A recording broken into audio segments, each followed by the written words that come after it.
परिचय। सुनीता, क्या तुम इस जीव का नाम बता सकती हो? हाँ, इसका नाम अमीबा है। और क्या तुम इन जीवों का नाम भी बता सकती हो? हाँ, पहला एक पेड़ है और दूसरा एक डायनासोर है। बहुत अच्छे। अब इन प्राणियों को पहचानो। ये सर्प, गरुड़ और डॉल्फिन है। सुनीता, क्या तुम्हें पता है कि करोड़ों वर्ष पहले पृथ्वी पर जीवन कैसा था और कैसे अनेक प्रकार के जीव आद्य पृथ्वी से प्रकट हुए? नहीं। हाँ, मैं तुम्हें समझाती हूँ कि करोड़ों वर्ष पहले पृथ्वी पर क्या हुआ और सभी जीवों, डायनासोर, अमीबा, पौधे और अन्य जीव जंतुओं का विकास कैसे हुआ। उद्देश्य। इस पाठ के अंत में आप निम्न करने में सक्षम हो जाएंगे: बिग बैंग सिद्धांत को समझना, आपेरन और हाल्डेन द्वारा प्रस्तावित सिद्धांत को सिद्ध करने के लिए मिलर के प्रयोग को समझना, जीवन स्वरूप के विकास को समझना, विकास के विभिन्न प्रमाणों की पहचान करना, तुल्य रूप और समजात संरचनाओं के बीच अंतर की पहचान करना, अनुकूली विकिरण की अवधारणा को समझना।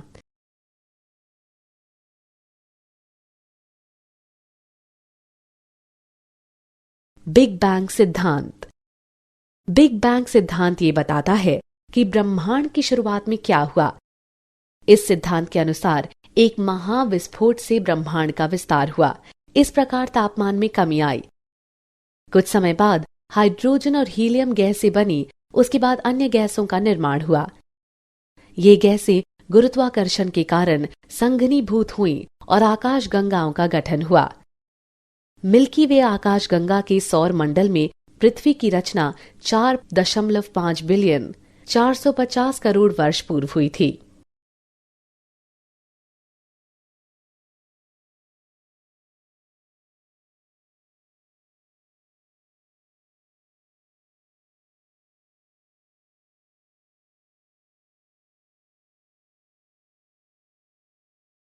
पृथ्वी के वायुमंडल का निर्माण। प्रारंभिक अवस्था में पृथ्वी पर वायुमंडल नहीं था। पृथ्वी की सतह गलित पदार्थों से निर्मुक्त हुई जल वाष्प, मीथेन, कार्बन डाइऑक्साइड तथा अमोनिया द्वारा ढकी थी। सूर्य से आने वाली पराबैंगनी किरणों ने पानी को हाइड्रोजन और ऑक्सीजन में विखंडित कर दिया। ऑक्सीजन ने अमोनिया और मीथेन के साथ मिलकर जल और कार्बन डाइऑक्साइड की रचना की। परिणाम स्वरूप ओजोन परत का गठन हुआ। जब तापमान कम हुआ तो जल वाष्प बरसात के रूप में बरसे और महासागरों की रचना हुई। पृथ्वी की उत्पत्ति के लगभग 500 मिलियन वर्ष बाद जीवन प्रकट हुआ।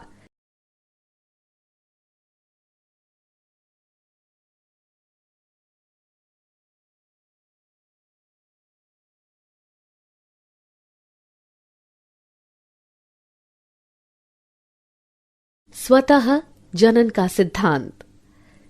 पूर्व ग्रीक विचारकों के अनुसार स्पोर नामक जीवन की इकाई विभिन्न ग्रहों में स्थानांतरित हुई। लुई पाश्चर ने प्रायोगिक रूप से ये प्रदर्शित किया कि जीवन पहले से विद्यमान जीवन से ही निकल कर आता है। ये स्वतः जनन नामक सिद्धांत था। उन्होंने अपने सिद्धांत को निम्नानुसार सिद्ध करने के लिए 2 फ्लास्कों का उपयोग किया। जीवन की उत्पत्ति का आपेरन हाल्डेन सिद्धांत। आपेरन और हाल्डेन के अनुसार रासायनिक विकास के बाद जीवन का निर्माण हुआ। जीवन का विकास महासागरों में हुआ जब वायुमंडल में H2, H2O, NH3, CH4 और CO2 की कमी थी, लेकिन मुक्त O2 नहीं थी। कार्बनिक यौगिक पराबैंगनी प्रकाश ऊर्जा द्वारा गैर जैविक रूप में संश्लेषित किए गए। बिना मुक्त O2 के उनका ऑक्सीकरण किया गया।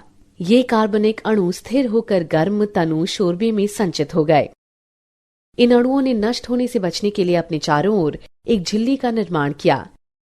ऐसे कोशिकांगों ने रसायनों का अवशेषण, वृद्धि, विभाजन किया और अपने चारों ओर मौजूद कार्बनिक अणुओं के किण्वन द्वारा ऊर्जा प्राप्त की। इस प्रकार प्रथम जीवन स्वरूप की उत्पत्ति हुई।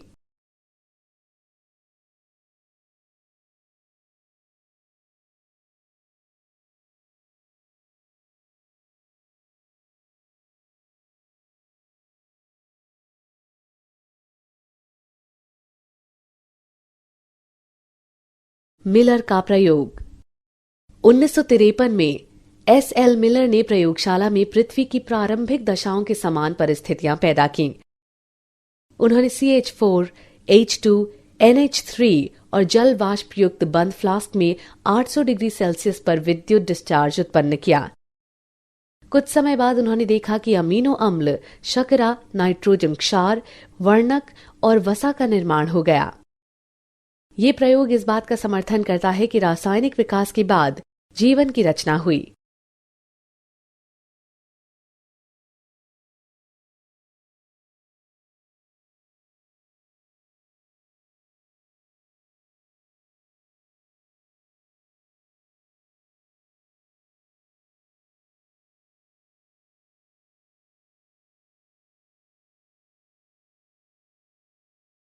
विशेष सृष्टि का सिद्धांत।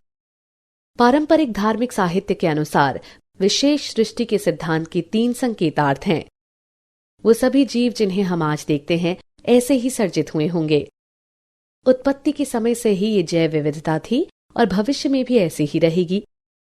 पृथ्वी लगभग 4000 वर्ष प्राचीन है।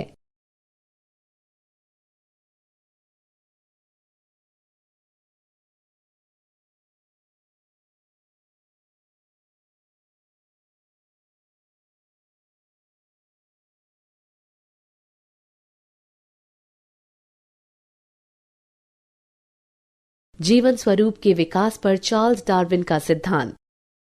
चार्ल्स डार्विन ने निष्कर्ष निकाला कि विद्यमान सजीव कामोवेश आपस में समानताएं तो रखते ही हैं, बल्कि उन जीव रूपों में भी समानता रखते हैं जो करोड़ों वर्ष पूर्व के समय विद्यमान थीं। उन्होंने बताया कि प्रत्येक जीव संख्या के लक्षणों में विभिन्नता निहित होती है, जो कुछ जीवों को प्राकृतिक दशाओं में अच्छी तरह से जीवित रहने में सक्षम बनाती है। इसे उपयुक्तता के रूप में जाना जाता है। इस प्रकार जो एक वातावरण में अच्छी तरह से उपयुक्त थे, प्रकृति द्वारा वर्ण होता गया। इसे प्राकृतिक वर्ण का नाम दिया गया और इसे विकास के प्रतिमान के रूप में लागू किया।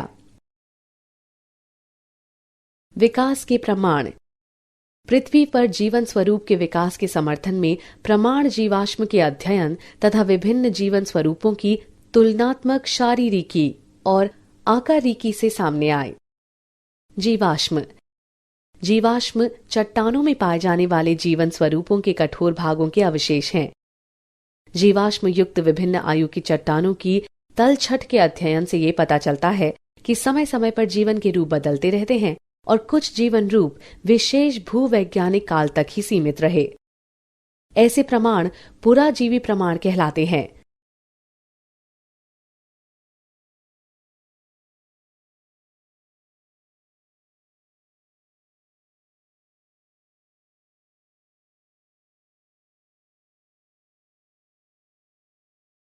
समजात संरचनाएं। जब समान संरचनाएं विभिन्न जरूरतों के अनुकूलन के कारण भिन्न भिन्न दिशाओं के साथ विकसित होती हैं, तो ये अपसारी विकास कहलाता है।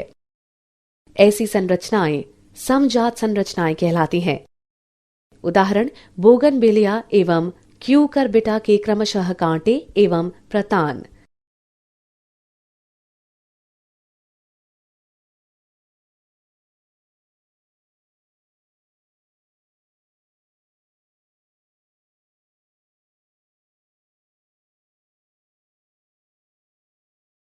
तुल्य रूप संरचनाएं। जब विभिन्न संरचनाएं समान कार्यों के लिए विकसित होती हैं, तो ये अभिसारी विकास कहलाता है। ऐसी संरचनाएं शरीर विज्ञान की दृष्टि से असमान होती हैं, भले ही उनके कार्यकलाप समान हो। ये तुल्य रूप संरचनाएं कहलाती हैं। उदाहरण पेंगुइन और डॉल्फिन मछलियों के पक्ष।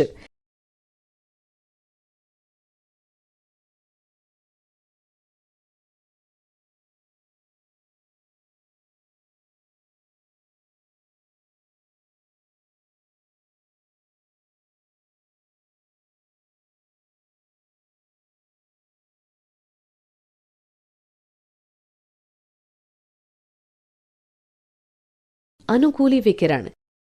एक विशेष भूभौगोलिक क्षेत्र में विभिन्न प्रजातियों के विकास का प्रक्रम एक बिंदु से शुरू होकर अन्य भूभौगोलिक क्षेत्रों तक प्रसारित होने को अनुकूली विकिरण कहते हैं। उदाहरण 1. गैलापैगो द्वीप की डार्विन फिंच। 2. ऑस्ट्रेलियाई मार्सूपियल।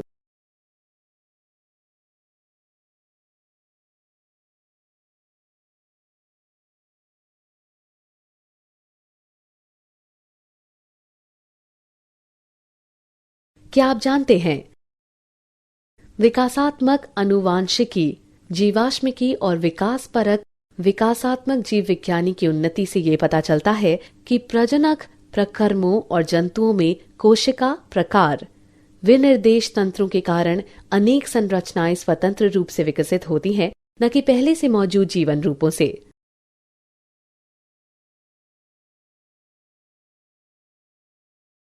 सारांश। आइए हमने जो कुछ सीखा है उसे संक्षेप में दोहराएं। अधिकतर वैज्ञानिक रासायनिक विकास में विश्वास रखते हैं, अर्थात जैव अणुओं के गठन के बाद जीवन का प्रथम कोशिकीय रूप प्रकट हुआ।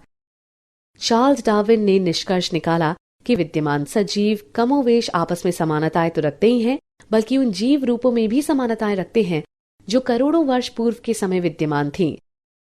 जीवाश्म चट्टानों में पाए जाने वाले जीवन स्वरूपों के कठोर भागों के अवशेष हैं। समान संरचनाएं जो भिन्न भिन्न कार्य करती हैं, समजात संरचनाएं कहलाती हैं। शारीरिक रूप से असमान संरचनाएं समान कार्य करती हैं, तुल्य रूप संरचनाएं कहलाती हैं।